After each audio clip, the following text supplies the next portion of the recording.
আসসালামু আলাইকুম। আশা করি সবাই আল্লাহর রহমতে ভালো আছেন। আজকে আমরা আমাদের ছাদ বাগানে যে আপনার শীতকাল প্রায় এসে পড়ছে, এই জন্য আমরা আলু বপন করব। আলু বপন করার জন্য আলুগুলো আমরা দেখেন ছোটো ছোটো করে টুকরো করে কেটে নিচ্ছি।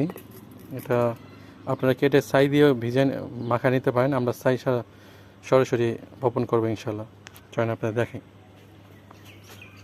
আমরা এখানে মাটির সারি তৈরি করবো। প্রথমে আমরা দেখেন এই যেরকম দুটো লাইন কেটে নিচ্ছি। এখন এখানে আলুগুলা বপন করে দেবে যে ঠিক এইভাবে। এই যে দেখুন আমরা সারি দিয়ে বপন করছি। এখন আমরা মাটি দিয়ে এগুলো ঢেকে দেবো যেভাবে। বেশি জাতা দেবো না, শক্ত করবো না, হালকা হালকা গুঁড়া মাটি দিয়ে আমরা এভাবে ঢেকে দেবো। এই যে দেখুন আমরা যে আলুর চারা বপন করছিলাম, এই যে মাশাআল্লাহ, এই যে দেখেন এই যে আলু গাছ উঠছে মাশাআল্লাহ। এই যে দেখেন এই পাশে এই যে উঠছে, এই যে এদিকে আরও উঠতেছে, ওই যে এই যে পাশে দেখেন মাশাআল্লাহ। এই যে এখানে দেখেন এইখানে উঠছে মোটামুটি ভালো, এদিকেও অনেকগুলো উঠছে।